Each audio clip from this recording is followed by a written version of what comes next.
Hello friends, இன்றைக்கி நம்ம சூப்பராக மூங் தால் பீட்சா ரெசிபி தான் பார்க்க போகிறோம். இப்போது இதுக்கு மூங் தாலை ஊற வச்சு எடுத்துக்கலாம். ஊற வச்ச பிறகு அதை நல்லா அரைச்சி எடுத்துக்கலாம். இப்போ இதை தான் நம்ம பேஸாக யூஸ் பண்ண போகிறோம்.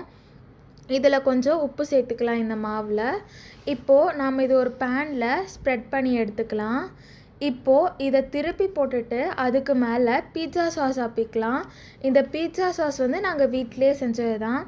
அதுக்கப்புறம் ஆனியன், கேப்சிகம் 3 வகையானது, பன்னீர், சீஸு ஹோம்மேட் தான். அதுக்கப்புறம் ஃபைனலாக சில்லி ஃப்ளேக்ஸ் அண்ட் ஆரிகனோ போட்டு முடிச்சாச்சு.